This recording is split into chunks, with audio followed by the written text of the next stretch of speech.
사랑하는 성도 여러분, 안녕하세요. 오늘도 말씀으로 승리하는 은혜가 저와 여러분이 함께하길, 특별히 우리 마지막을 향해 달려가고 있는 이 디모데 전서 여행 위에 함께하기를 주님의 이름으로 축원드립니다. 우리 지난 시간의 내용을 잠깐 기억해보고 오늘 여행을 한번 떠나볼게요. 지난 시간 우리 5장의 후반부로 함께 나눴습니다. 우리 공동체 관계에서 어떻게 교회를 잘 세워나갈 수 있는가를 함께 좀 살펴보는 장이었고, 특별히 말씀을 가르치는 교회 리더자들, 장로라고 표현되어 있는데 목회 지도자들에 대한 어떤 교회 공동체가 그들을 어떻게 관계하고 어떻게 대하고 어떻게 책임질 것인가, 그런 부분들에 대한 이야기들을 함께 좀 나눴죠. 세 가지 은혜 나눴는데, 첫 번째, 말씀 사역자의 가치를 알아주고 또 그 교회 공동체는 그 말씀 사역자의 삶을 부양해주는, 책임져주는 그런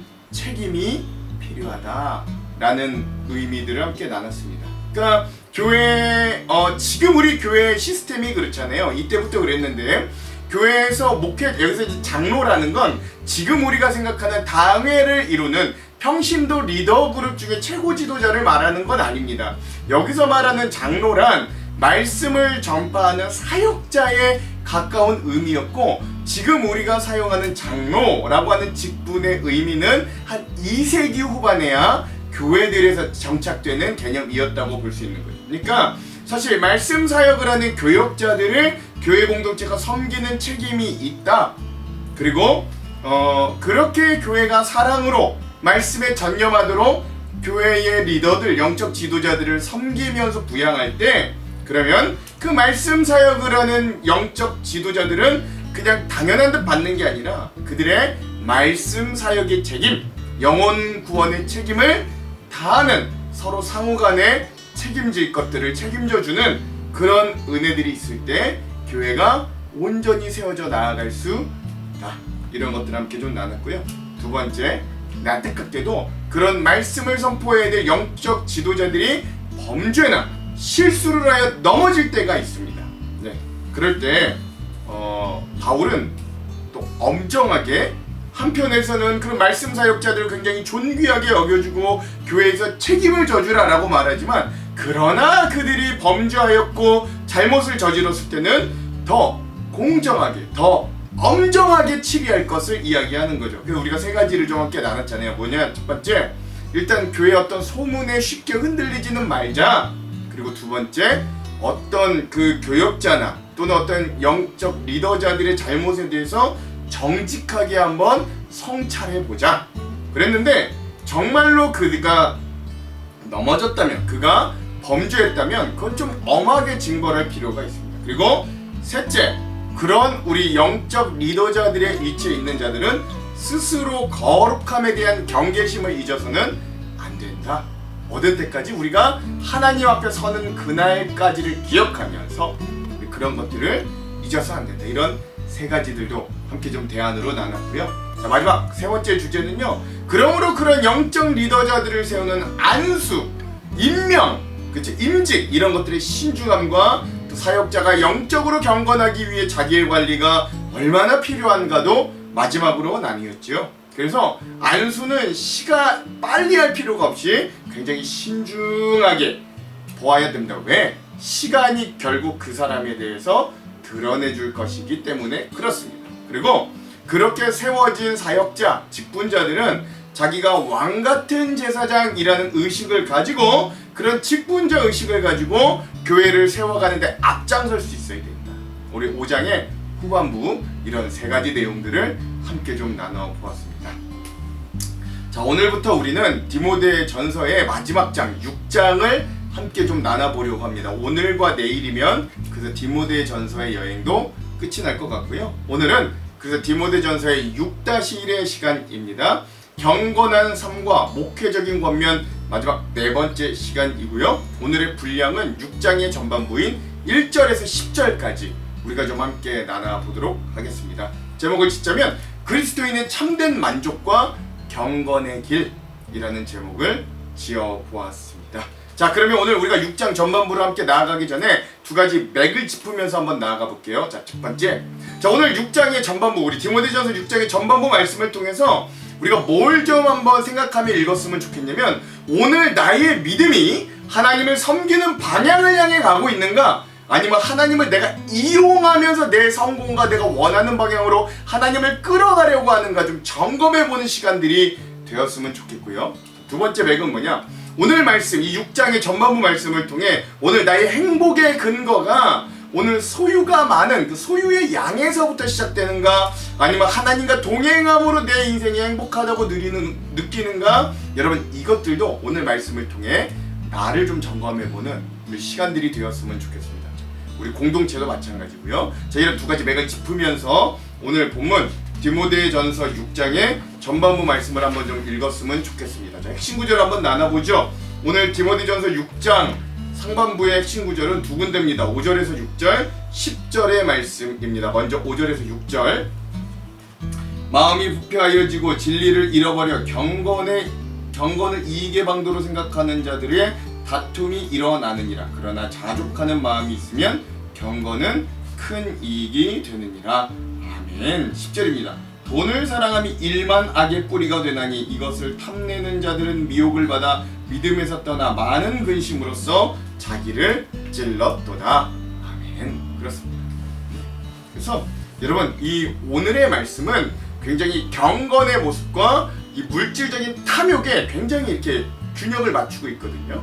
이런 부분들을 함께 좀 기억하면서 우리가 먼저 오늘 이 말씀을 함께 좀 살펴보고 읽었으면 좋겠습니다. 자, 그럼 세 가지 주제를 함께 나누고 오늘 말씀을 한번 읽어볼게요. 먼저 첫 번째 주제는 이거예요. 세상 속에서의 신앙적인 태도는 어떻게 되는가? 특별히 내가 속한 자리에서 내가 어떤 신앙으로 나의 믿음을 증명하는가? 이것들을 우리가 좀 살펴봤으면 좋겠습니다. 자, 먼저 6장의 1절과 2절의 말씀은 사실은 6장 전체에 속해 있기보다는 지난 시간 우리가 나눴던 5장에 더 딸린 내용이라고 보는 게 더 맞습니다. 관계 속에서 어떻게 우리 그리스도인으로서 증명할 것인가, 뭐 이런 부분이죠. 이 당시 에베소 지역의 그리스도인들이 사회생활하면서 종이 자기의 주인 상전에게 어떻게 행동해야 될지를 증거하는 말씀이 1절과 2절의 말씀이에요. 이 말씀은 당시 사회구조를 바탕으로 이루어지고 있던 노예 제도 속에서 주어진 말씀입니다. 여러분, 이 당시에 보통 로마가 지배하고 있던 이 사회는 이 노예 신분으로 있던 사람들이 거의 인구의 절반, 적게 보면 3분의 1, 많게 보는 사람은 3분의 2까지 또는 절반까지도 보는 학자들이 있어요. 그러니까 물론 지금의 시각으로는 노예제라는 게 있을 수 없지만 이 당시로서는 그게 사회 전반으로 퍼져 있는 어쩔 수 없는 당연한 현상이었다고요. 하나님의 말씀은 그 시대 그 삶에 주어지는 것이기 때문에 본문의 말씀을 가지고 이 현대 잣대를 대어서 이 당대 바울이 노예 제도를 지지했냐 반대했냐 이런 걸 따지는 건 솔직히 좀 바람직하지는 않는 겁니다. 우리가 역사의 진보성도 좀 인정해야 되는 거예요.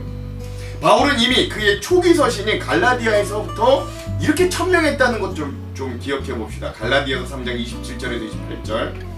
누구든지 그리스도와 합하기 위하여 세례를 받은 자는 그리스도로 옷 입었느니라. 너희는 유대인이나 헬라인이나 종이나 자유인이나 남자나 여자나 다 그리스도 예수 안에서 하나이니라. 아멘. 바울은 벌써 이렇게 이야기하고 이렇게 생각하는 사람이었다. 그러므로 이 말씀을 오늘 우리 상황에 그럼 노예제도가 없는데 그럼 어떻게 대입해 볼 수 있겠는가?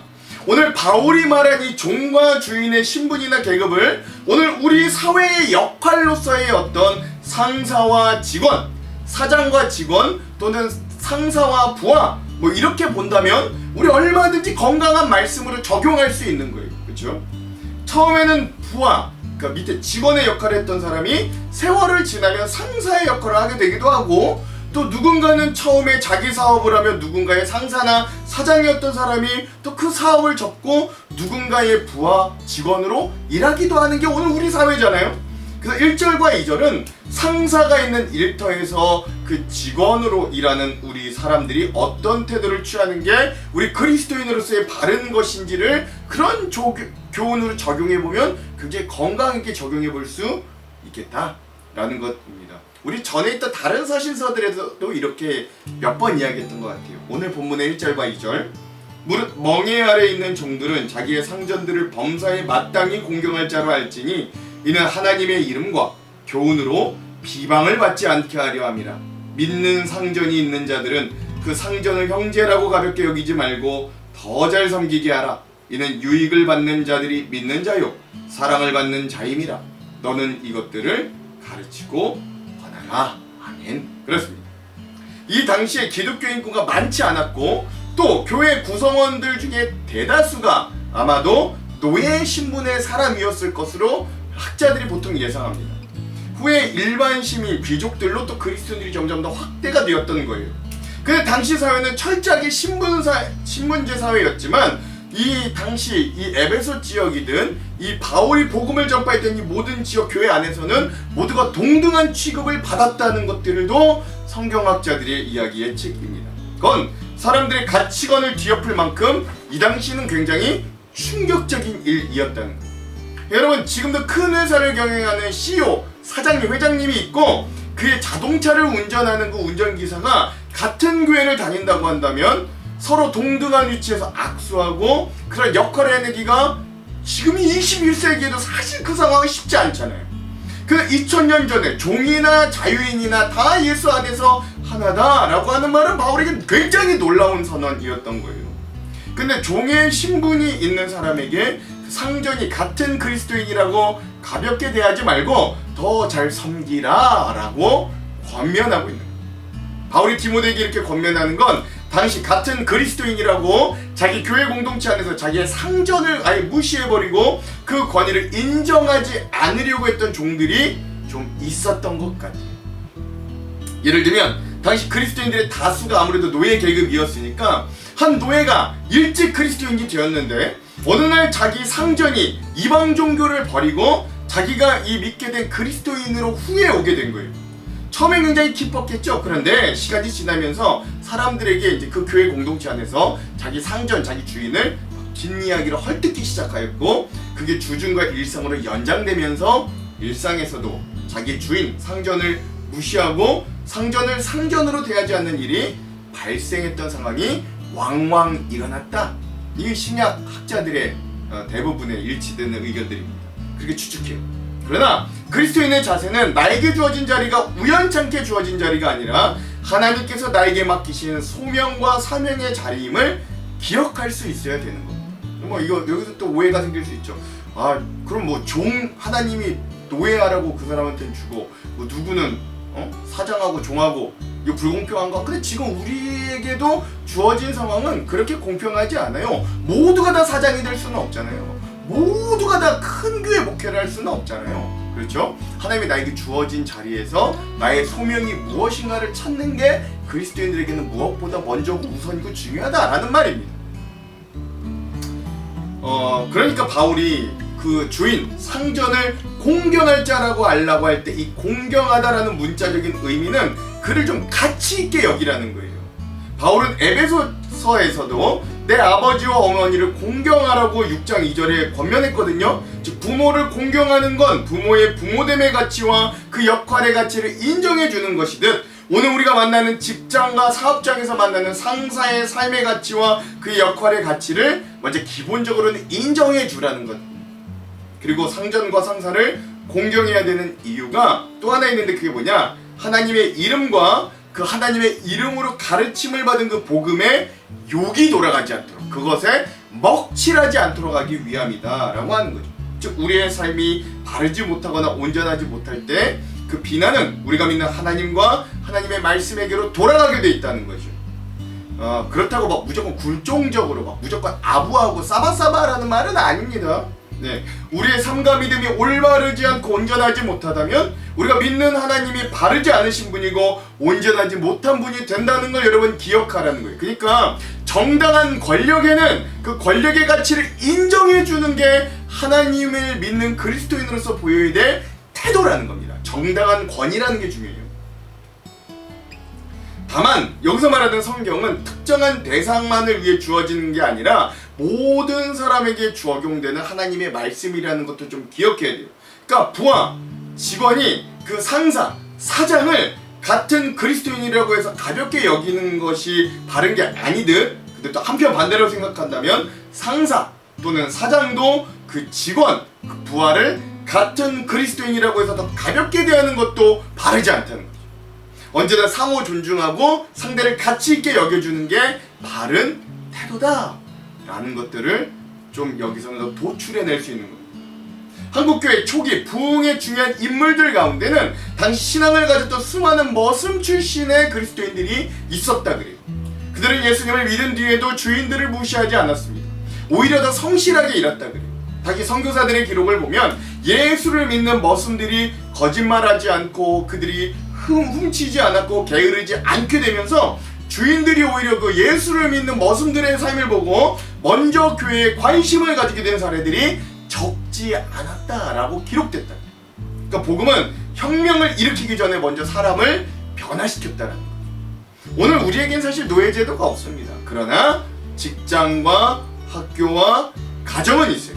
그리고 사회생활 중에 나에게 지시하는 상사와 사장은 또 존재합니다. 그러므로 우리는 그 관계 속에서 어떤 사람으로 살아가는지 좀 진지하게 고민해 봐야 됩니다. 그리스도인 된 나는 직장에서 가장 성실한 사람인가? 약속을 가장 잘 지키는 사람인가? 어려운 일을 가장 먼저 맡는 사람인가? 세상은 설교보다 우리의 삶을 먼저 돌아보라고 이야기하는 거죠. 그러니까 여러분, 복음은요, 주일 예배당보다는 예배가 끝나고 나서 우리가 돌아갈 월요일날 우리의 삶의 터전, 직장, 가정에서 검증되는 거예요. 그러므로 오늘 우리에게 주어진 상황을 불평하고 원망하기보다 왜 나는 사장이 아니고 맨날 직원이야? 왜 나는 상사가 아니고 맨날 부하야?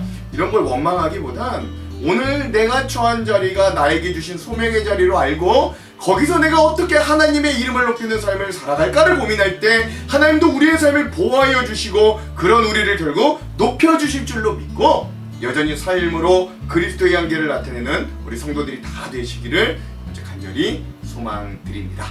자, 두 번째 주제는요, 거짓 교사들의 실상과 그들에 대한 경계에 대해서 바울은 또 디모데 목사에게 이야기해 주는 거예요. 바울은 다시 한번 교회 내부를 어지럽히는 거짓 선생들의 특징을 지적해 줍니다. 그들은 경건을 자기의 이익을 얻기 위해 수단으로 얻는 아주 못된 사람들입니다.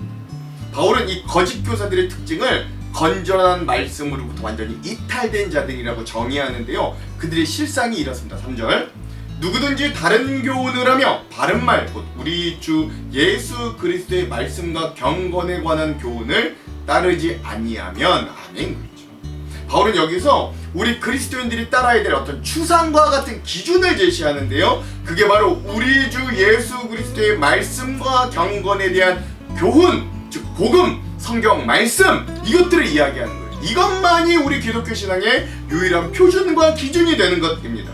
특별히 바울은 그거를 바른 말, 즉 원어적으로는 건전한 말, 건강한 말이라고 표현해요. 여기서 바른 또는 건전한 이라고 이야기하는 이 헬라어 원어는 의학적인 용어로 병들지 않고 건강한 상태, 그런 것들을 의미한다라고 합니다. 그러니까 바울에게 복음은 단순히 지적인 동의가 아니라 삶의 건강을 유지하는 생명력이었던 거예요. 그러므로 성경은 성경으로 해석하는 게 바람직합니다. 성경을 아무리 재미있게 해석하고 새롭게 해석하고 아무리 특별하게 해석한다고 할지라도 그 해석이 성경 자체가 주는 메시지와 좀 다르다면 다른 교훈이 되는 거죠. 또한 영원한 하나님의 말씀을 특정한 시각 또는 한 가지 많은 시각으로 바라보는 것도 그렇게 바른 태도는 아닙니다. 좀 입체적으로 여러 시각으로 좀 종합적으로 볼 필요가 있죠. 그러나 안타깝게도 에베소 교회 안에는 이런 말씀보다는 어떤 개인적인 철학과 기준을 가지고 말씀을 재단하고 변질되도록 해석하는 거짓 교사들이 있었어요. 뭐 어느 헬라 문화 안에 있는 교회들이 다 거의 마찬가지 이런 거짓 교사들이 있었는데, 그러나 분명한 사실은 그게 2000년 전 에베소 교회이든 오늘 우리 하안장로 교회이든 그 교회 공동체 내에 어떤 가르침이든지 주님과 주님의 말씀을 높이고 영성의 깊이와 넓이가 더해지게 참 자유인이 되게 인도하는 게 건강하고 경건한 교훈이라는 겁니다. 그게 아니면 거짓 가르침의 확률이 있다. 그리고 이어서 바울은 교회 안에서 병든 다른 교훈을 가르치는 사람들이 어떤 사람들인지를 구체적으로 이렇게 선별해서 말해주는데요. 4절, 그는 교만하여 아무것도 알지 못하고 변론과 언쟁을 좋아하는 자니 이로써 투기와 분쟁과 비방과 악한 생각이 나며 아멘 그랬어요. 이들 거짓 교사들은 성경이 말하는 온전한 방향과 교훈에는 동의하지 않고 병든 자처럼 변론과 언쟁에 몰두하는 거예요. 이 모든 일의 원인이 그들의 마음이 어떻기 때문에 교만했기 때문이다 라고 합니다. 영어 주석에서는 이 교만을 영적으로 부풀어 오른 상태다 라고까지 이야기합니다. 즉 그들은 성경을 지식적으로는 알지만 하나님을 경외하는 지혜와 진심은 없기 때문에 이 말씀을 가지고 자기를 높이려는 교만을 가지고 있었어요. 그러므로 이들은 온통 기준이 자기 자신을 높아짐에만 있기 때문에 필연적으로 이 거짓 교사들은 자기가 가지고 있는 것보다 더 많아 보이도록, 그렇죠? 더 자기가 더 많은 지식과 깊은 무엇인가를 가지고 있는 것처럼 자기를 더 과장해서 교만하게 말했던 거예요. 그게 교만인 거죠. 그리고 자기의 말이 진실인 것으로 받아들이도록 논쟁과 말다툼을 반복했다는 겁니다. 그런 사람들에게 자연스럽게 따라오는 게 뭐예요? 투기, 분쟁, 비방, 그리고 악한 생각들이었다는 거죠. 투기, 분쟁, 비방, 악한 생각은 결국 영적으로 오염되게 만들고 우리를 병든 상태로 인도하는 거죠. 여러분, 우리가 한번 일상생활을 한번 생각해 보자고요. 우리 인생에서 한번 이런 상황을 생각해 보자고요. 여러분, 우리가 어떤 사람과 변론, 언쟁, 논쟁, 말다툼 이런 걸 통해서 언제 통합과 화합이 일어나는 거 저는 단연코 한 번도 본 적이 없습니다. 만약 내가 논쟁과 말다툼에서 이겼을 때 상대가 제가 틀렸군요, 제 생각을 교정해 주셔서 고맙습니다 라는 말을 한 번도 들어본 적이 없습니다.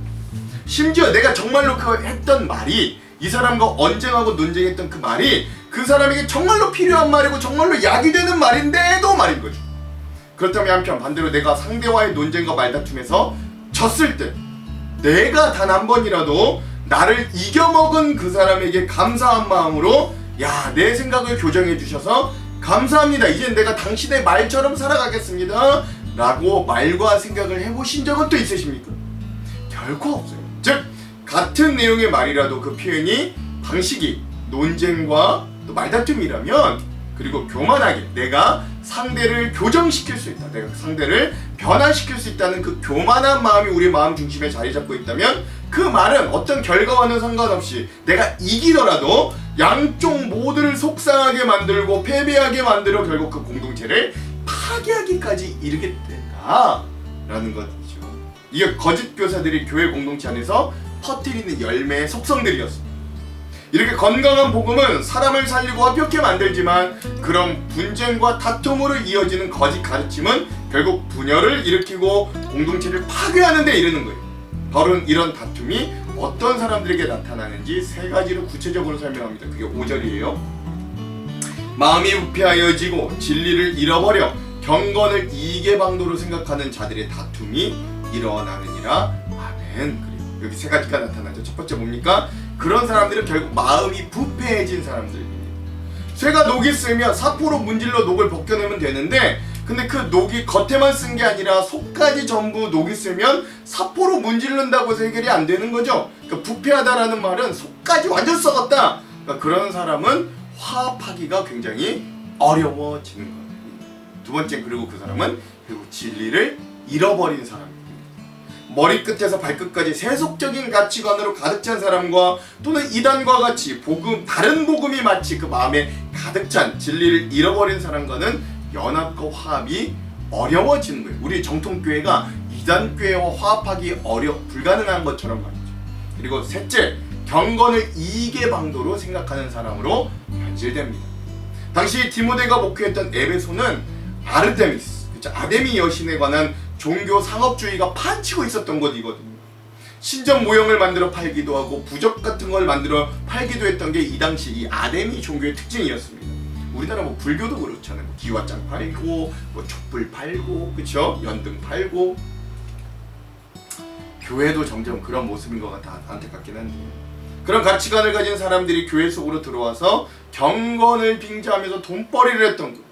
즉 이러한 거짓 교사들에게 믿음이란 복음 그 자체가 목적이 아니라 내 이 믿음을 통해 부와 명예를 얻기 위한 도구로 전락되었던 것. 그들은 하나님을 사랑한 게 아니라 하나님을 이용했던 자들입니다. 복음을 믿는 게 아니라 복음을 사업화했어요.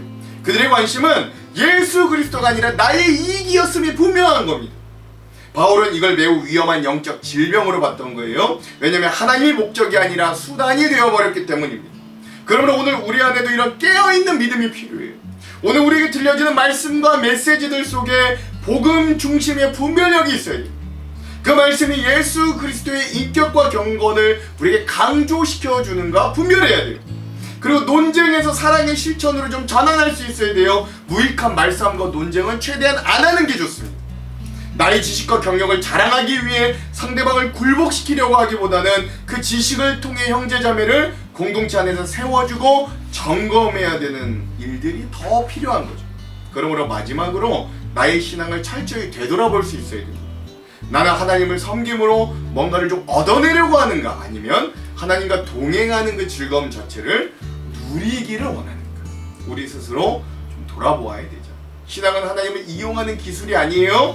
하나님을 사랑하는 관계입니다. 그러므로 이 말씀을 통해 오늘 우리가 추구해야 될 것은 축복이라기보다는 그 축복의 근원이신 하나님을 기억하는 그런 믿음을 되새겨보는 시간 되기를 먼저 또 간절히 소망드립니다. 자, 마지막 세 번째 주제, 자족하는 마음과 참된 경건을 우리에게 또한 바울은 이야기합니다.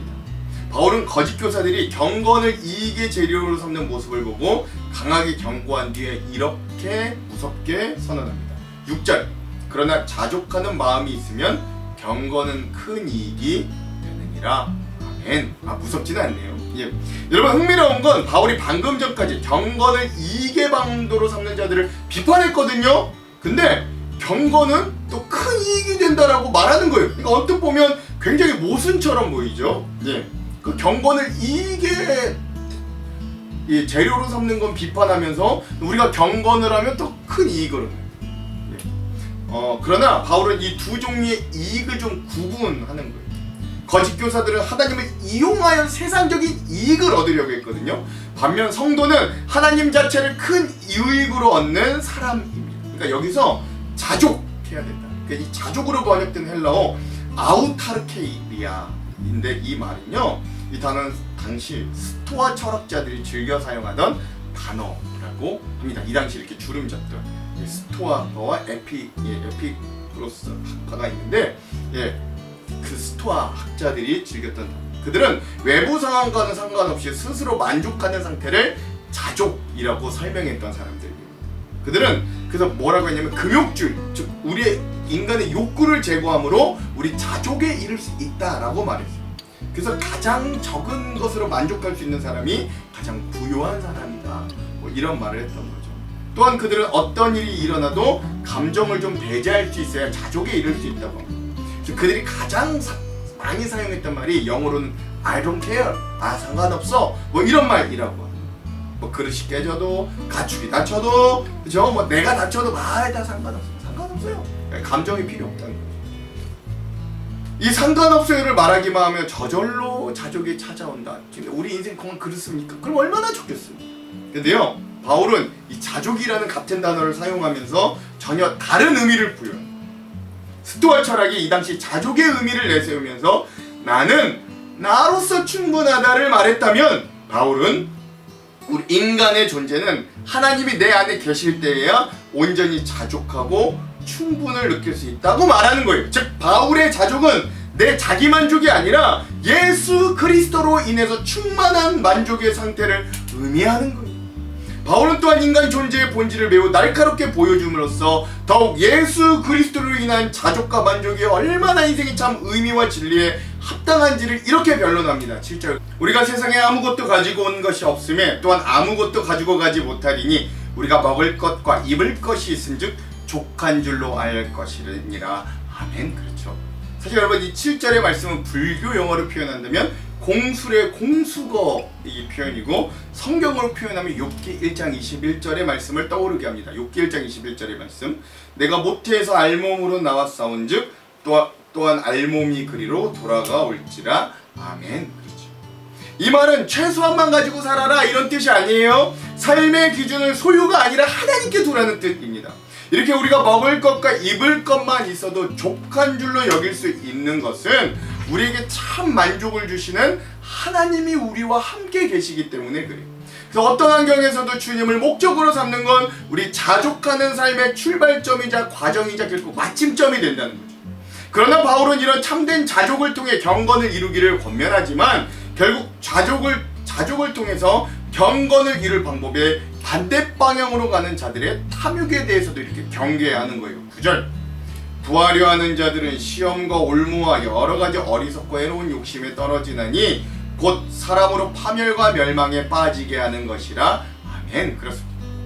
부하려고 하는 사람, 이건 단지 부자가 되기를 원하는 사람 정도가 아니라 부하게 되기를 인생의 목적으로 삼는 사람, 즉 세속적인 가치관을 내 인생 최대 목적으로 삼는 사람이라고 말할 수 있습니다. 그런 사람은 하나님의 반대편에 있는 사람, 하나님을 등지고 있는 사람이라고 이야기하는 거예요. 즉 위험한 건 소유 자체가 아니라 그 소유에 대한 거의 병적인 집착이 위험하다는 거예요. 그런 사람이 어떤 결과를 맞이하게 될지는 불보듯 뻔한 거죠. 여러분, 그 사람이 이 9절 말씀에 뭐라 그래요? 시험과 올무와 해로운 욕심에 그들이 떨어지게 되고 그들의 종착점은 파멸과 멸망이라고 말합니다. 특별히 여기서 떨어지다는 구멍이나 함정에 빠지다 라고 하는 뜻인데, 무엇인가를 움켜쥐기 위해, 무엇인가를 이루기 위해 정상을 향해 열심히 달려갔는데 나중에 알고 보니까 그게 정상에 내가 있는 게 아니라 내가 정신 차려보니 결국 구덩이에 빠져있는 나를 보게 되는 것이죠. 이게 탐욕에 눈먼 자들의 말로 아니겠습니까? 그리고 10절 매우 유명한 말씀 마지막에 이렇게 등장하죠. 10절, 돈을 사랑함이 일만하게 뿌리가 되느니 이것을 탐내는 자들은 미혹을 받아 믿음에서 떠나 많은 근심으로써 자기를 찔렀도다. 아멘. 그래요. 성경은 돈은 일만하게 뿌리가 된다라고 말하지 않습니다. 돈 자체가 일만하게 뿌리다라고 말하지 않아요. 돈을 사랑함이 일만하게 뿌리가 된다고 말합니다. 돈을 사랑한다는 건 돈이 해주는 것을 사랑한다는 의미라고도 할 수 있죠. 그런 사람에게 찾아오는 건 믿음과의 이별이고 근심 속에 빠져 사는 것입니다. 돈은 세상살이에서 몹시 중요하지만 그리스도인은 돈이 해주는 걸 사랑하는 사람이 아니라 하나님이 해주시는 걸 사랑하는 사람들이에요. 돈도 결국 하나님이 주신다고 믿는 거잖아요. 아프리카에서 여러분 원숭이 잡을 때 좁은 입구의 벽에 견과류를 놓아둔다. 원숭이가 그 좁은 입구에 손을 넣어서 견과류를 쥐면 주먹이 굉장히 커지잖아요. 이 주먹을 뺄 수가 없는 거예요. 다치는 거죠. 사냥꾼이 다가와도 이 원숭이는 이 먹이에 대한 탐욕과 욕심 때문에 견과류를 결국 손에 놓치지 못하고 그 사냥꾼에게 잡히게 됩니다. 이 10절의 말씀처럼 이 부하해지려는 마음이라는 덫에 갇혀서 영생과 평안이라는 더 큰 가치를 놓치고 있는 우리 현대인의 모습을 더 적나라하게 보여주고 있는 건 아닌가 생각됩니다. 그래서 바울이요 8절에 말하잖아요. 먹을 것과 입을 것이 있으면 족한 줄로 알아요. 그러니까 우리는 생존을 위한 필요와 탐욕을 채우기 위한 욕망을 좀 분리해서 볼 필요가 있는 거죠.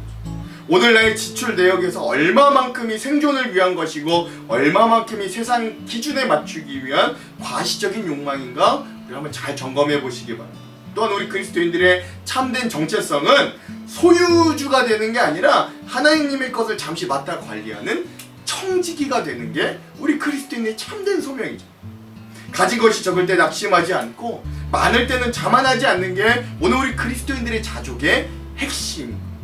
나의 소유가 늘어날 때 이를 내 것의 증식으로 보는 게 아니라 하나님이 맡겨주신 관리의 영역이 확장되었구나 라고 인식할 수 있어요. 오늘 우리도 스스로에게 좀 이렇게 질문해 봐야 돼요. 나는 돈을 사용하고 있는가 아니면 돈이 나를 사용하고 있는가? 나는 하나님을 사랑하는가 아니면 하나님이 주실 것만 사랑하는가? 내 행복의 기준은 통장의 잔고인가 아니면 하나님이 나와 함께 계신다는 임재의 현장인가? 되더라고요. 진정 부유함은 많이 가지는 데 있는 게 여러분 아니라는 거 이제 아시잖아요.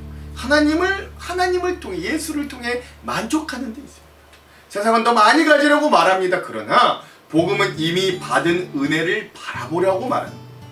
탐욕은 끊임없는 결핍을 느끼게 만들지만 바울이 말한 자족, 성경이 말하는 자족은 지금도 충분히 내가 복받는 사람임을 깨닫게 만드는 거예요.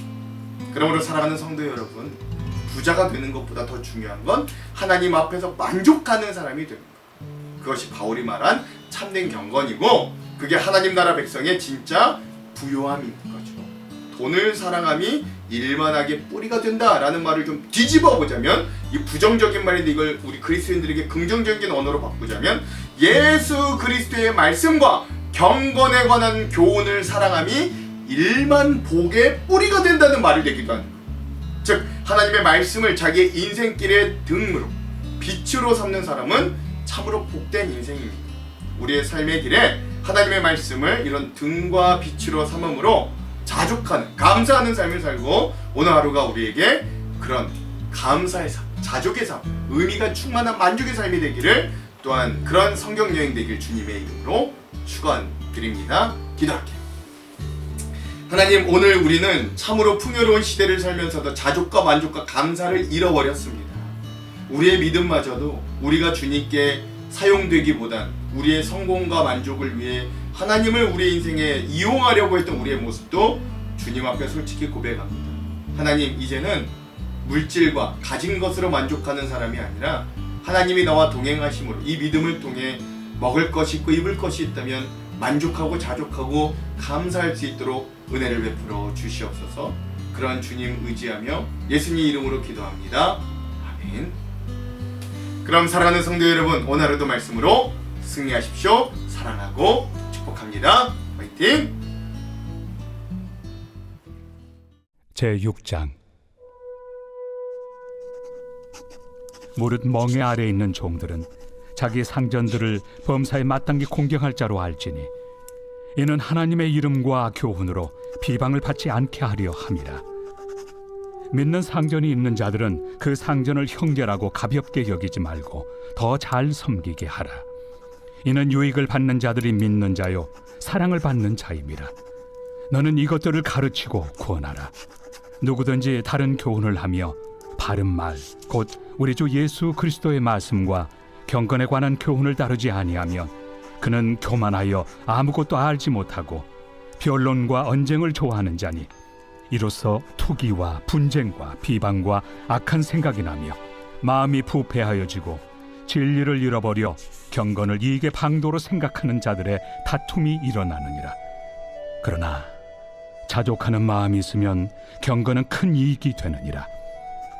우리가 세상에 아무것도 가지고 온 것이 없으며 또한 아무것도 가지고 가지 못하리니 우리가 먹을 것과 입을 것이 있은즉 족한 줄로 알 것이니라.